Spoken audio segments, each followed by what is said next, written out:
So my Chris Watts podcasts have come to an end. This will be the final episode. I am not going to redo and recycle and rehash this case again. As far as I'm concerned, this case is closed and it's certainly been solved. And I'm not saying that I'll never speak about Chris Watts again. If he dies in prison or something major happens, then I will mention him. But this is my final podcast episode on the Chris Watts case. And I think it's fair to end it with Cindy Watts. Cindy Watts, accept that your son is guilty. Stop trying to make out that your son was a saint. Stop trying to nitpick everything Shanann said that you didn't like. Shanann didn't have to be perfect. Shanann had flaws, but she's the victim and your grandchildren are the victims. I've never ever heard you condemn what your son did. Your son discarded 4 people. He has 4 life sentences. So all that you said on the jailhouse phone calls about how he was going to get out, well, he's never getting out, Cindy Watts. Chris Watts decided that he didn't want to have a trial.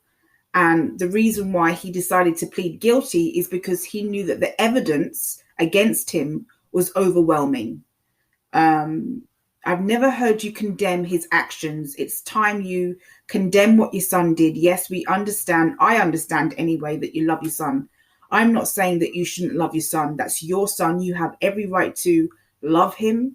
And in actual fact, I don't blame you for what he did. The only person I blame is Chris Watts. But, you know, working with these channels, giving interviews, and trying to label Shanann as a liar, trying to blacken her name, trying to drag her name through the mud is very, very distasteful. And, you know, Shanann is actually the victim. And continuing to try and condemn her and make out that your son is some kind of saint is actually not going to help Chris Watts at all, because he's actually never getting out. It's time you accept that your son is the criminal, and you accept that Shanann and her children, your grandchildren, Cindy, are the victims. The fact of the matter is the autopsy results prove that your son was lying about Shanann harming those kids. And also, Shanann was not the one that was left with those children that night. It was Chris who had those children with him that night. That night, it was Chris who was looking after the children, not Shanann. Okay?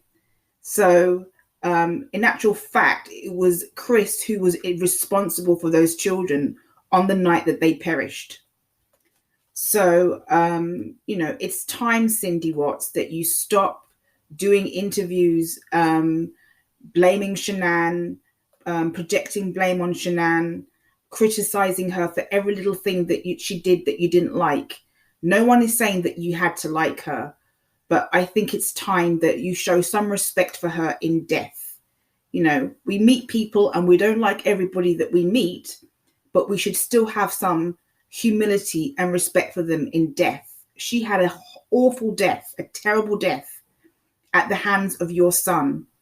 And condemning her just because she called your son a skater boy, or because of the fact that she might not have always done things exactly how you wanted them to be done, or because she criticized you for something, is simply not fair, Cindy. This case is closed. This case is solved. And I think it's very fitting for me to end the Chris Watts podcast series with telling you, Cindy Watts, that your son will never get out. He'll never see the light of day again. And it's time that you accept what he did. You can continue to love him all you like, but it's time that you accept what he did and stop blaming Shanann for everything that went wrong in the marriage. It's been 2 years now that you've been nitpicking at her, that you've been criticizing her, that you've been condemning her, and trying to make out that your son was some saint. Your son wasn't a saint. He lied repeatedly and he was having an affair. And he still continues to lie. Okay? It's time to close the Chris Watts chapter. It's time for people to stop continuing to rehash and recycle and go over old stuff.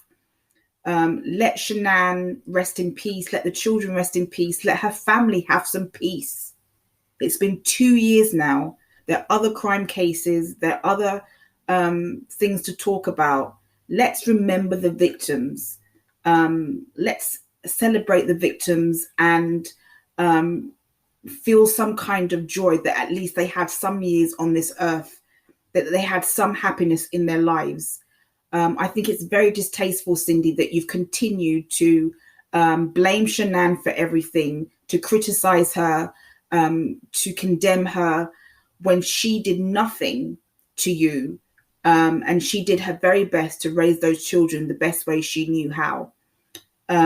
It's time to end the Chris Watts chapter. It's time to close this case. It's time to move on.